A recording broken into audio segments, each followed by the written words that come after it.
जय श्री राम, जय हनुमान जी महाराज, जय बागेश्वर धाम। नमस्कार दोस्तों, स्वागत है एक बार फिर से आप सभी का स्वागत है द वास्तुशास्त्र में। दोस्तों, आज की यह वीडियो उन लोगों के लिए बनाई गई है जो कि हमेशा कमेंट करके बोलते हैं कि उनके जीवन की समस्याएं खत्म ही नहीं हो रही है, चाहे वह समस्या किसी भी प्रकार की हो, किसी भी प्रकार का पितृ दोष हो, गृह संबंधी, पारिवारिक समस्या या नौकरी संबंधी किसी भी प्रकार की समस्या से भी लोग घिरे ही रहते हैं। आप सभी ने नमक के बहुत से उपाय सुने होंगे, लेकिन आज जो प्रयोग हम आपको बताएंगे वह बहुत ही ज्यादा खास और असरदार है, जो कि अपना असर तुरंत ही दिखाता है और आपको आर्थिक और सामाजिक लाभ मिलने लगता है। तो आप इस वीडियो को पूरा देखकर सही प्रकार से समझ लीजिए, क्योंकि इस उपाय की एक ही प्रक्रिया है कि इसको आपको नियम पूर्वक करना होगा। तो आप इसे बहुत ही ध्यान से समझिएगा, जिससे कि आप इसे स्टेप बाय स्टेप कर सके। क्योंकि दोस्तों, हमारे बीच में बहुत से ऐसे लोग हैं जो कि बहुत मेहनत करते हैं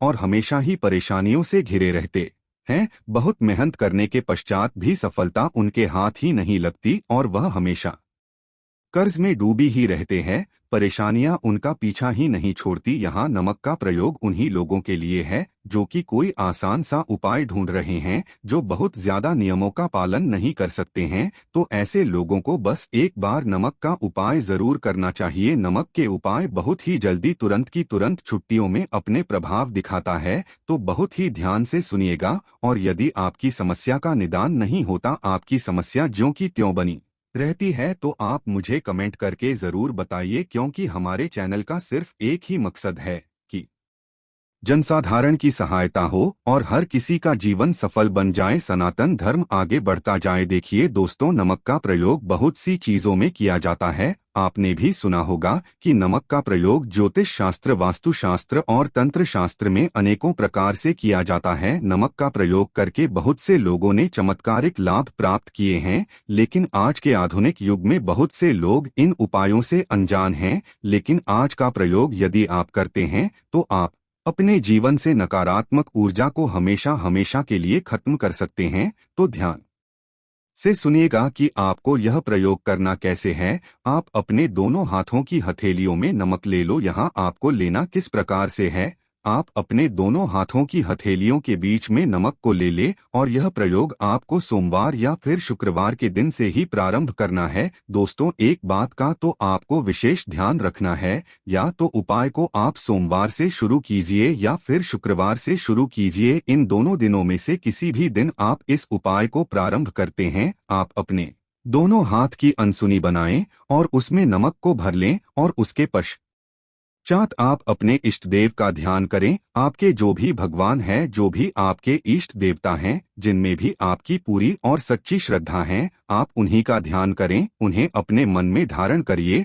और उनके बारे में सोचिए। उसके पश्चात किसी भी प्रकार की आपकी समस्या है, आप अपनी समस्या के बारे में सोचिए। नौकरी के बारे में परेशान है, बार बार प्रयास करने के बाद भी आपको नौकरी नहीं मिलती है, तो आप नौकरी के बारे में सोचिए। और यदि आपकी समस्या पारिवारिक है, संतान संबंधी है, आर्थिक समस्या है, किसी भी प्रकार की आपकी समस्या है, तो आप उसी प्रकार की अपनी उसी समस्या के बारे में सोचिए। यदि आप लंबे समय से किसी बीमारी से जूझ रहे हैं, तो आप उनके बारे में भी सोच सकते हैं। फिर आपके जो भी परेशानी है, जिससे भी आप परेशान हो रहे हैं, उसको मन ही मन में सोचते हुए ऐसे सोचना है कि आपकी सारी समस्या नमक में जा रही है, यानी कि आपकी समस्या उस नमक में धारण हो जाए। एक और बात का यहाँ पर ध्यान दें कि जब आप अपनी उस समस्या के बारे में सोच रहे हैं, उस समय आप अपने इष्ट देव को भी याद करते रहे और नमक की तरफ देखते रहे। जैसे यदि आप शिवजी को मानते हैं,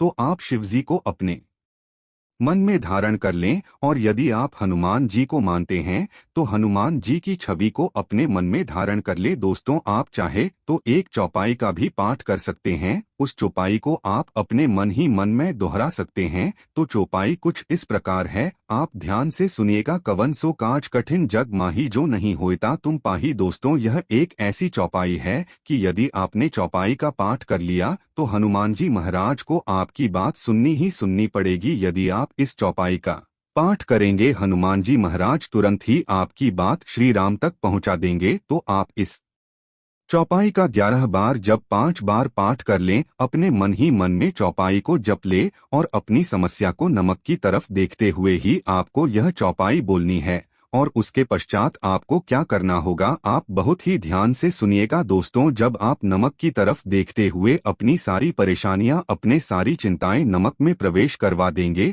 और जब आपके सारे बुरे ख्याल उस नमक में समा जाएं, आपकी नकारात्मक ऊर्जा कभी कुछ उस नमक में समा जाएं, आपको यह सब कुछ अपने इष्ट देवता को मन में अपनी धारण करते हुए सोचना है। आपको ऐसे सोचना है कि आपके इष्ट देवता आपको इन सभी परेशानियों से निकाल देंगे। ऐसा करने के पश्चात आप खुद नमक को अपने घर में बिल्कुल भी ना रखें और ना ही आप इसको अपने घर में कहीं फेंके, या तो आप इसको कहीं घर के बाहर बैठे या फिर कहीं ले जाकर मिट्टी में दबा दें। चाहे कुछ भी हो दोस्तों, आपको इस नमक का इस्तेमाल बिल्कुल भी नहीं करना है कि तुरंत ही आपको इस नमक को घर से बाहर कर देना है। ऐसा करते के साथ ही आपको तुरंत ही आभास होने लगेगा कि आपकी जो परेशानियां थी वह कम होने लगी है और अब धीरे धीरे महसूस करेंगे कि आप जैसे जैसे यह उपाय करते जा रहे हैं, आप अपनी समस्याओं से मुक्त होते जा रहे हैं। अब आप इस बात का ध्यान रखें कि जिस दिन भी आपने यह उपाय किया है, चाहे आपने सोमवार में किया है या फिर शुक्रवार में किया है, यानी कि कुल आपको 3 दिनों तक इस उपाय को करना है। यानी कि आपको लगातार 3 दिनों तक इस उपाय को करना है। आपको इसी प्रकार से अपनी हथेलियों में नमक भर लेना है और आप महसूस करेंगे कि जैसे जैसे आप उपाय करते जा रहे हैं, आपकी समस्याएं समाप्त होती जा रही है। बस इस बात का ध्यान रखें हैं कि आपको लगातार यह प्रयोग 3 दिन तक करना है। यदि आपने सोमवार में प्रयोग किया है तो आपको सोमवार, मंगलवार और बुधवार करना है, और या फिर यदि आप शुक्रवार से इस उपाय को आरंभ करते हैं तो आपको शुक्रवार, शनिवार और रविवार 3 दिन इस उपाय को कर लेना है। अब दूसरा उपाय, जिन भी लोगों को पितृदोष की समस्या है, यदि वह कुछ भी काम करने जाते हैं तो हर काम में पितृदोष अड़चन पैदा कर देता है, कुछ भी करने में सफलता प्राप्त नहीं होती है। ऐसे लोगों को क्या करना है, बहुत ही ध्यान से सुनिएगा। शनिवार के दिन 8 कील आपको ले लेनी है और साथ ही आपको लेना है एक कागज में नमक। नमक आपको इतना लेना है कि जो अपने वहां 8 की ले ली है, 8 की 8 किलो नमक में छुप जाएं। आपको क्या करना है कि आप पहले कागज पर 8 किले रखें, उसके बाद उस पर नमक रखें, फिर उसकी एक पुड़िया बना ले, फिर उसको आप पीपल के वृक्ष के नीचे जाकर दबा दें, क्योंकि पीपल के वृक्ष में भगवान विष्णु का वास होता है।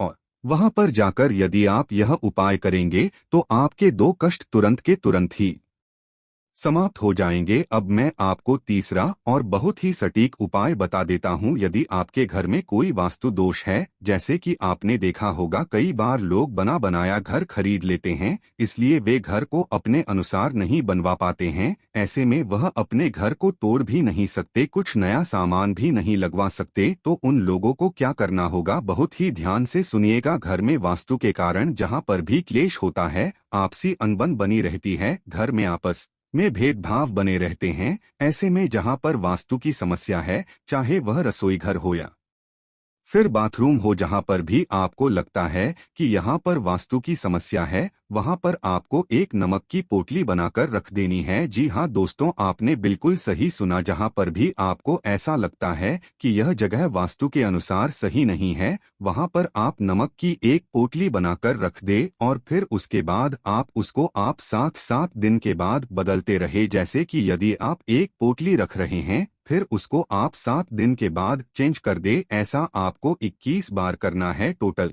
आपको 21 पोटली बदलनी है। इस तरह से उस दिशा का पूरा वास्तुदोष खत्म हो जाएगा। नमक में इतनी शक्ति होती है दोस्तों, हम यहाँ पर जो भी आपको उपाय बताते हैं वह पूरी तरह से सटीक होते हैं। दोस्तों, बहुत ही गहन अध्ययन के बाद हम ये उपाय आप सभी के लिए लेकर आते हैं। आप चाहे तो हमारे चैनल पर जाकर कुछ अन्य उपाय भी देख सकते हैं, क्योंकि हम यह सारे उपाय आप सभी के मार्गदर्शन के लिए लेकर आते हैं। तो यदि आपको कोई उपाय अच्छा लग रहा है और आप अपनी समस्या के निवारण हेतु यदि कोई उपाय करना चाहते हैं, तो आप जरूर इन उपायों को कीजिए, लेकिन पूरी श्रद्धा और विश्वास के साथ, और पूरा उपाय यानी के उपाय को करते समय उसको पूरा कीजिए, उपाय को बीच में मत छोड़ दें, अन्यथा आप बेकार ही परेशान होंगे कि हमें उपाय का पूरा परिणाम नहीं प्राप्त हुआ। अगर दोस्तों यदि आप पूरी श्रद्धा, विश्वास और नियम के साथ जितना उपाय को करते हैं तो उसका जो है 100% रिजल्ट आपको मिलेगा। लेकिन सभी उपायों का एक ही नियम है कि सभी को पूरा नियम के अनुसार किया जाए। तो यदि आपको कोई उपाय समझ में नहीं आया तो आप वीडियो को दोबारा से देख सकते हैं या मुझे कमेंट करके भी पूछ सकते हैं। इस वीडियो को जनसाधारण तक पहुंचाना आप सभी की जिम्मेदारी है कि हम सनातन धर्म को और भी आगे बढ़ा सकें और जो हमारे यहाँ प्राचीन उपाय आधुनिक युग में कहीं छुप गए हैं उनका सही प्रकार से प्रचार किया जा सके। यदि आपको यह वीडियो अच्छी लगी है तो वीडियो को एक लाइक कीजिए और यदि आप चैनल पर नए हैं तो धर्म लोग चैनल को सब्सक्राइब करना ना भूलें। धन्यवाद।